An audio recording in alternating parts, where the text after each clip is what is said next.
What's good, y'all? It's your boy Havoc with Final Round. We got an interesting little matchup coming this weekend. We got Shakur Stevenson versus Jamele Herring.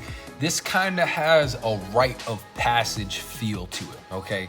Now, I don't want to make it seem like Jamele Herring's just the gatekeeper, because he's not, but it has that feeling to it. You know, we have this young prospect coming up the ranks. He's taking a step up in class, and he's yet to kind of be tested. And it's going to be an interesting matchup. Jamele Herring, he can box, man. He's got some good skills. But before we kind of get into the technical aspect of everything for each fighter, let me say this, you guys. We have to stop, okay, as boxing fans, of condemning our fighters, okay? Especially the young prospects. Now, granted, it's one thing if the fighters don't come out and perform, especially with such expectation and you know, if there's a lot of hype behind them. If they don't come out and perform and they look lackluster, yes, the criticism is justified. But you know, like the other week we saw Berlanga, he went up against the seasoned vet and he struggled a little bit. He even got knocked down, and a lot of people are calling him a hype job, and maybe he is. Maybe that criticism is justified, especially hearing some rumors. A lot of people go on his Instagram and stuff like that and say, you know, he's kind of acting like he's made it before he's even made it. Okay, he's going out and he's partying and he's hanging out with superstars, and you know, so that criticism may be justified.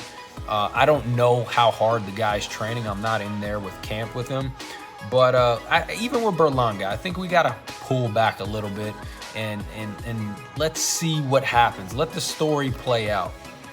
Because this is part of the process, man. It's hard. This is a sport where you got to learn the hard way. I mean, think about skateboarding. There's no way you're going to learn to do those maneuvers with that board in the air without taking some scrapes, bruises, you know, broken bones, and, you know, whatever the case may be. There's only one way to learn how to flip that board in there, and you're going to have to fall, and you're going to have to go through some pain. Same thing in boxing. It's a contact sport, man. Some of these young prospects, they're going to come up and they're going to have some hard lessons. Now, we have to stop with this Mayweather blueprint that you need to be perfect, that you can't take an L, that you can't struggle at all in a fight, or you can't get knocked down. We need to be more like UFC fans. I mean, some of these UFC fighters have very salty records. I mean, very salty records, but the fans still want to see some of these guys fight, and they still love and support them. Now, granted, they do come out and they put on good performances, and I think it is changing a little bit in boxing, because we look at a guy like Shawn Porter. He doesn't duck anybody. He comes out, he fights very hard, he gives it his best effort, and I think fans respect that, and we will always be willing to watch him fight because of that. But if we kind of take this, it's just funny to me because a lot of people don't even like Mayweather in the boxing community, but they subscribe to his philosophy of being perfect. And I just don't agree with that. We've seen, obviously, I don't have to name them, we've seen many great champions take lots of L's, or more L's than what is they're allowed to take today as boxers. And they were still great. You know, even if you take an L or you get knocked down, I want to see how you come back from that. And if you can come back from a loss and beat great fighters, that's even more impressive to me to a certain extent. So if Shakur Stevenson struggles in this fight, let's not be too critical on him. It's okay to be critical, but let's not just like toss him out. Oh, like hype job, we're done with him, he's overrated. Because if we take that as that approach as fans, we're not going to get the fights we want, you guys. We're not going to get the fights we want. The promoters aren't going to allow it, and the fighters aren't going to want to take that risk, because they know if they struggle at all, the fans are going to dispose of them. So with that being said, let's get more so into the technical aspects of each fighter.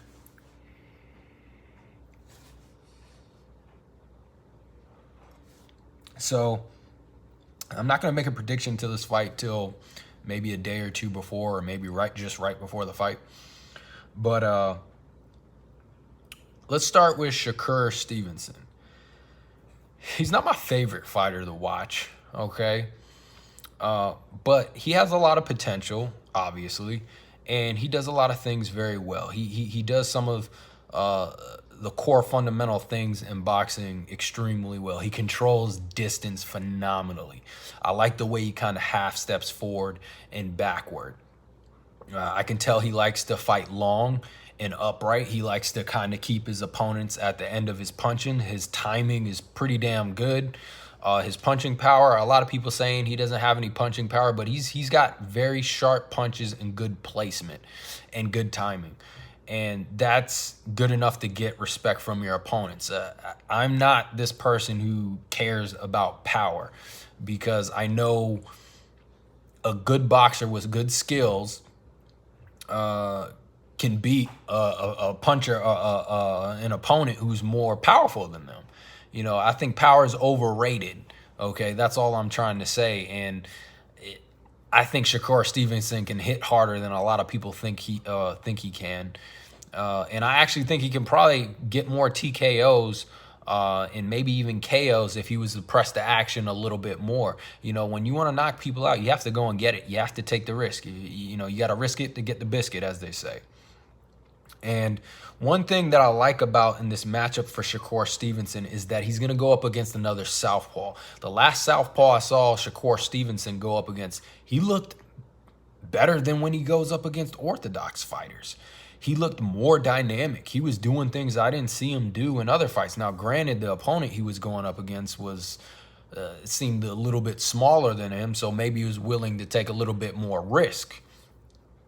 But in that fight, he looked very sharp. He was putting more pressure consistently through the night. He was throwing combinations. He was letting his hands go. He threw good hooks to the body. He was throwing his jab. It was very active. Usually when he's going up against the orthodox fighter, he's usually pawing with his jab. He's not looking to land it. He's just looking to paw and kind of time his left hand. And understandably so. When you're going up against a mirrored stance opponent, that jab is not as easy to line up and land, okay? Unless you're Vasily Lomachenko or some shit, you know what I'm saying? But it's not as easy to find that opening and land it. And you don't see him kind of going to land it when he goes up against an orthodox fighter. But when I saw him go up against a southpaw fighter, he was shooting that jab. He was very sharp. He was very crisp. He was letting his hands go. He's throwing punches and bunches, good combinations. And I love Shakur Stevenson's right hook. He has a good right hook. It's devastating. I think that'll be a huge weapon for him in against Jamele Herring. And, you know, I'll say this, his stance is kind of wide to me, which is not a bad thing because once again, he controls distance very well. I like how he kind of half steps forward and half steps backward. I think one thing that will present an issue in the future when he goes up against a relentless pressure fighter with a good chin, and that's going to press the action. When he gets backed up in corners and ropes, he tends to look a little bit off balance, and he tends to struggle to get out of those corners and off the ropes because that wide stance, it kind of can limit your movement to a certain extent. But it's good to kind of sit on your punches when you have that wide stance, and it's good to control distance because when you have that wide stance, you know, you really can't maneuver around with your feet the way you would if it was a little bit more narrow. But Shakur Stevenson, he's a solid fighter. I definitely like him more when he fights up against the southpaw because when he's going up against orthodox fighters, he can kind of get predictable to me. You know, he kind of touches, da, da, touch, da, da. Touch, you know, he's kind of a pot shotter and he kind of works his way through the fight. It kind of becomes predictable. I would like to see him throw more feints in his game. Both fighters, Jamele Herring and Shakur Stevenson. I don't know why they don't feint more. I would like to see both of them throw more or change their levels as they're looking for offense or maybe creating some defense or countering opportunities. You know, change your level. Shakur Stevenson tends to be upright. He wants to, like I said, he likes to fight long and keep you at the end of his punches, and he's kind of upright. You know, I would like to see him change levels, you know, work some head movement, you know, feint in there. He has good head movement, but it's kind of limited to pulling back and kind of rolling with punches in a Mayweather sense. It's not like Pernell Whitaker where Pernell Whitaker, you know, he's slipping, rolling, ducking, dodging, you know. Shakur Stevenson's more, he likes to pull back and he kind of likes to roll punches. That's kind of his game, and he's very good at it. He's mastered it, and he's only going to get better. But if you're going to go up in class, you're going to have to develop a little bit more, in my opinion. But yeah, I would like to see him throw more feints and change his level to give different looks and create more opportunities and not be so predictable. Another thing that I like that Shakur does, he'll change his guard from time to time. You know, he'll go high guard, you know, he'll kind of go mid-range, and he'll get in that Philly shell. And another thing that I noticed when he faces another southpaw is that he likes to sit in that Philly shell a little bit more, which is not a bad thing. And when he pulls back, it's not a bad thing, right? So sometimes he'll pull back, and he'll have his feet set and get out of the range of punches from the waistline. And sometimes he likes to jump out of range a lot, but he does it very well. And he has a nice little setup where he'll kind of draw his opponent in. He'll keep on giving him that look. He'll pull back when they throw a punch. He'll pull back.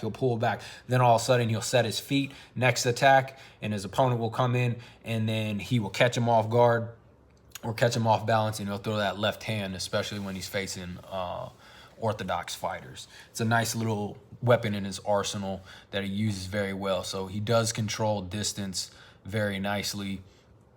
He does have good countering and timing abilities.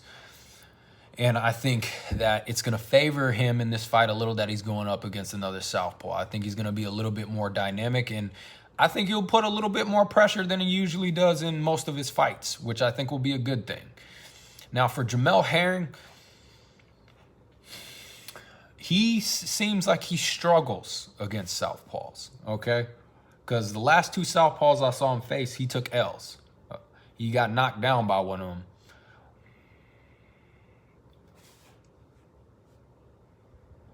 And not only that, there were two different southpaw stylistically. One was a short little pressure fighter. He was a Russian.